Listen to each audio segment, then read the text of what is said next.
La nuit de Mi-Sha'ban, petit rappel par rapport à ceci, que certains mashayikh l'ont considéré comme la nuit de la délivrance ou la nuit du pardon, comme dont Laylat al-Barat. C'est la 15e nuit du mois de Sha'ban. Normalement, c'est la nuit du lundi au mardi, du 2 au 3 février. En fait, il faut bien comprendre que le prophète Mohammed sallallahu alayhi wa sallam, il y a plusieurs riwayas, il y a des hadiths shérifs, peut-être que c'est des hadiths faibles, mais il faut prendre en considération que ça pousse à faire des actes d'adoration. Dont, par exemple, dans Ibn Hibban, il rapporte que le prophète sallallahu alayhi wa sallam a dit quand la nuit de Mi-Sha'ban arrive, accomplissez la nuit des actes d'adoration ou des actes surérogatoires, pardon, et la journée, passez-la en jeûne.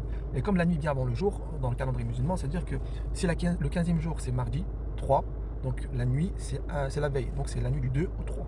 Donc lundi soir, il faut charger acte d'adoration, surrégatoire, demander beaucoup de faire dua, demander pardon, Inch'Allah Ta'ala. Par contre, il y a des faits que. Il y a des hadiths qui montrent qu'en fait, il y a des gens qui ne seront pas pardonnés, comme le fait celui qui est en shirk, qui fait du shirk. Donc demander pardon et sortir de toutes ces causes qui peuvent te mener au shirk. Après, c'est quoi? C'est quand tu fais, comment ça s'appelle, tu fais du commérage, etc. Donc il faut éviter tout cela, on mettra les hadiths juste après. Donc voilà, donc c'est une nuit, il faut profiter, il faut faire demander beaucoup pardon et des actes d'adoration. Voilà, wassalam. Et bien sûr, c'est des hadiths faibles, ça ne veut pas dire que c'est inventé. Comme on a bien répété, c'est des hadiths qu'on peut prendre en considération quand ça pousse à faire des bonnes actions.